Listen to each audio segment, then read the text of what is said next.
MLA దానం నాగేందర్ను అనర్హుడిగా ప్రకటించాలంటూ BRS హైకోర్టును ఆశ్రయించింది. BRS be form పై గెలిచి కాంగ్రెస్ కండువా కప్పుకున్న దానం నాగేందర్ పై చర్యలు తీసుకోవాలని కోరుతూ BRS MLA Kaushik Reddy petition వేశారు.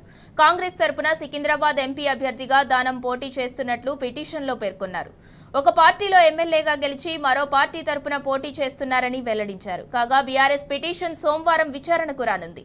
మరోవైపు దానంపై చర్యలు తీసుకోవాలని ఇప్పటికే స్పీకర్ గడ్డం ప్రసాద్ కు బీఆర్ఎస్ ఫిర్యాదు చేసింది.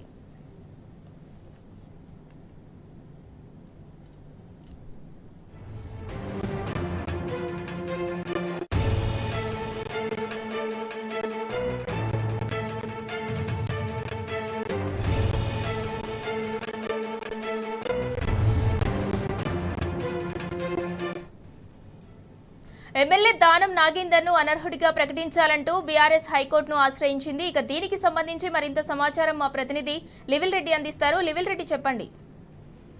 ఇందులో ఇటీవల బీఆర్ఎస్ పార్టీలో గెలిచిన హైదరాబాద్ ఎమ్మెల్యే దానం నాగేందర్ కాంగ్రెస్ పార్టీలో చేరి కాంగ్రెస్ కండువా కప్పుకున్నారు. కాంగ్రెస్ కండువా కప్పుకున్న నేపథ్యంలో ఆయనను అనర్హుడిగా ప్రకటించాలని చెప్పేసి ఇప్పటికే స్పీకర్ గడ్డం ప్రసాద్ ను కోరి ఏదైతే పిటిషన్ ఇచ్చారో ఆ పిటిషన్ ఇప్పటి వరకు కూడా పరిష్కారం దొరకకపోవడంతో ఆయన అనర్హుడిగా ప్రకటించకపోవడంతో ఇవాళ హైకోర్టును ఆశ్రయించారు. హుజరాబాద్ ఎమ్మెల్యే కౌశిక్ రెడ్డి హైకోర్టును ఆశ్రయించారు. దానం నాగేందర్ అనర్హుడిగా వెంటనే ప్రకటించాలని చెప్పేసి కూడా పిటిషన్ లో పేర్కొన్నారు. అయితే బీఆర్ఎస్ బీఫామ్ పై గెలిచి కాంగ్రెస్ కండువా కప్పుకోవడంపై అభ్యంతరం వ్యక్తం చేస్తూ పిటిషన్ లో పేర్కొన్నారు. కాంగ్రెస్ తరఫున ఆయన ఎంపీ అభ్యర్థి కూడా పోటీ చేస్తున్నారు కాబట్టి ఖచ్చితంగా దానం రాజీనామా చేయాలి, లేదంటే అనర్హుడిగా ప్రకటించిన తర్వాతే ఎంపీగా పోటీ చేయాలని చెప్పేసి కూడా సందర్భంగా చెప్పారు. ఒక పార్టీలో గెలిచి మరో పార్టీ తరఫున పోటీ చేస్తున్న దానం నాగేందర్ అనర్హుడిగా ప్రకటించాలంటూ హైకోర్టులో పిటిషన్ దాఖలు చేసిన కౌశిక్ రెడ్డి అయితే సోమవారం విచారణ రానున్నట్టు కూడా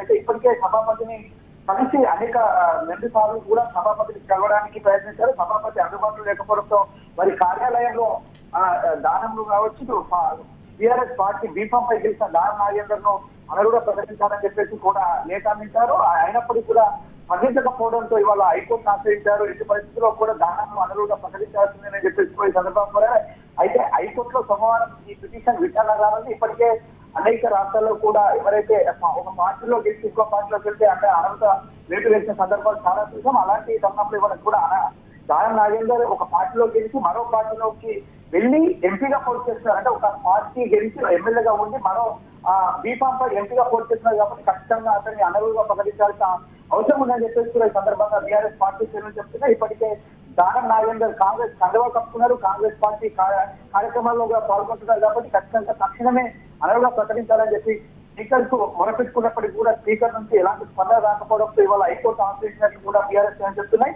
సోమవారం ఈ పిటిషన్ పై విచారణ కూడా రానుంది. విచారణలో ఖచ్చితంగా అనర్హుడిగా ప్రకటిస్తారని చెప్పేసి కూడా బీఆర్ఎస్ నాయకత్వం ఆశాభావం వ్యక్తం చేస్తుంది. గతంలో అనేక ఉదాహరణలు చూసాం. గతంలో అనేక సార్లు కూడా అనేక పార్టీల నుంచి గెలిచిన వారు ఇతర పార్టీలోకి వెళ్ళినప్పుడు అనర్హత ప్రకటించారు. ఇది కూడా వర్తిస్తుంది. ఇప్పటికే ఒక పక్క కాంగ్రెస్ పార్టీ మేనిఫెస్టోలో సైతం ఒక పార్టీ నుంచి గెలిచి ఇతర పార్టీల పెట్టుబడి పార్టీ సభ్యత్వానికి పదవులు చేయాలి. దానంను అనర్హుడిగా ప్రకటించాలంటూ హైకోర్టులో పిటిషన్ వేసిన ఎమ్మెల్యే కౌశిక్ రెడ్డి గారు ప్రస్తుతం మనతో పాటు ఫోన్ లైన్ లో సిద్ధంగా ఉన్నారు. సార్ నమస్తే. బాగున్నానండి. అంటే మీరు హైకోర్టులో పిటిషన్ వేశారు కదా బీఆర్ఎస్ తరపు నుంచి దానం నాగేందర్ పై, అంటే ఎలా చూడాలంటారు? అండ్ సోమవారం కూడా ఇది విచారణ జరగనుంది కదా హైకోర్టులో, దీనికి సంబంధించి మీరు పూర్తి డీటెయిల్స్ ఇవ్వండి. అవును, ఇవాళ కేసీఆర్ మన తెలంగాణ తొలి ముఖ్యమంత్రి BRS party working president KTR గారు మరియు తెలంగాణ రాష్ట్ర అధ్యక్షుడు మన బీఆర్ఎస్ పార్టీ అధ్యక్షుడు కేసీఆర్ గారి ఆదేశాల మేరకు ఇవాళ హైకోర్టులో దానం నాగేందర్ గారి మీద పిటిషన్ వేయడం జరిగింది. ఖచ్చితంగా తనని డిస్క్వాలిఫై చేయాలి.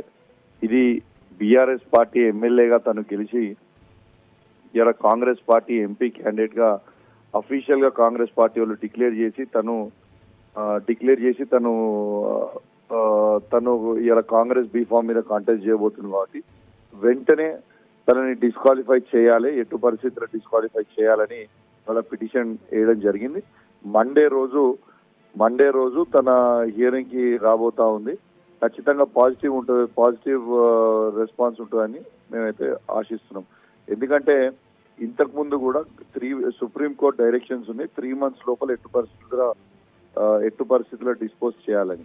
ఎందుకంటే నేను స్పీకర్ గారికి ఇచ్చి దాదాపు March 18th ఇస్తే ఇవాళ ఆల్మోస్ట్ April 11th ఇప్పటిదాకా కనీసం ఏం యాక్షన్ తీసుకోకపోవడం కొంచెం బాధాకరం. కాబట్టి ఖచ్చితంగా దీన్ని స్పీకర్ గారికి డైరెక్షన్స్ ఇవ్వాలి. ఎటు పరిస్థితుల్లో ఈ టైం ఫ్రేమ్ లోపల ఇది క్లియర్ కట్ కేసు ఎటు పరిస్థితుల్లో డిస్క్వాలిఫై చేయాలని ఇవ్వాలి. కాబట్టి అని ఇలా మేము హైకోర్టులో పిటిషన్ వేయడం జరిగింది. సార్, ఇంకా ఫ్యూచర్ లో మీ భవిష్యత్ కార్యాచరణ ఎలా ఉండబోతుంది? ఖచ్చితంగా ఇలా హైకోర్టు ఖచ్చితంగా పాజిటివ్ రెస్పాన్స్ ఉంటుంది అనేది పూర్తి విశ్వాసం ఉంది. నేను ఎందుకంటే దీనికంటే పెద్ద క్లియర్ కట్ కేసు అవసరం లేదు. ఇలా బీఆర్ఎస్ పార్టీ బీఫామ్ మీద గెలిచి ఇలా కాంగ్రెస్ పార్టీ ఎంపీ క్యాండిడేట్ గా సికింద్రాబాద్ నుంచి పోటీ చేయబోతున్న దానం నాగేందర్ గారిని ఖచ్చితంగా డిస్క్వాలిఫై చేయాల్సిందే. ఎందుకంటే ఇది ప్రజాస్వామ్యాన్ని పూర్తిగా కూనీ చేస్తున్నట్టు. ఇంకోటి కూడా మీరు ఆలోచించాల్సిన అవసరం ఉంది. రాహుల్ గాంధీ గారు బాజాప్తుగా మొన్న వాళ్ళ తుక్కుగూడ సభలో చెప్పడం జరిగింది. ఏమని చెప్పిండ్రు, ఇలా ఒక పార్టీలో గెలిచి ఇంకొక పార్టీలో జాయిన్ అయితే వాళ్ళని ఖచ్చితంగా డిస్క్వాలిఫై చేస్తాం అనే ఒక రూల్ అమెండ్మెంట్ చేస్తాం మేము అనేది రాహుల్ గాంధీ గారు సభలోనే చెప్పిండు. సరే, ఇలా రాహుల్ గాంధీ గారు చెప్పింది ఇలా 3 ఎమ్మెల్యేలు దానం నాగేందర్ గారు అయితేంది, కడియం శ్రీహరి గారు అయితేంది, వెంకట్రావు గారు అయితే 3 ఖచ్చితంగా డిస్క్వాలిఫై చేయించిన తర్వాత వాళ్ళు మాట్లాడితే బాగుంటది. ఈ ఉట్టిగానే మాట్లాడటం మాత్రం మంచి పద్ధతి కాదు. కానీ మాకు పూర్తి నమ్మకం విశ్వాసం ఉంది కోర్టు మీద. ఖచ్చితంగా మనకి పాజిటివ్ ఆర్డర్ వస్తుంది అనేది నాకు పూర్తి నమ్మకం విశ్వాసం. థ్యాంక్ యూ కౌశిక్ గారు.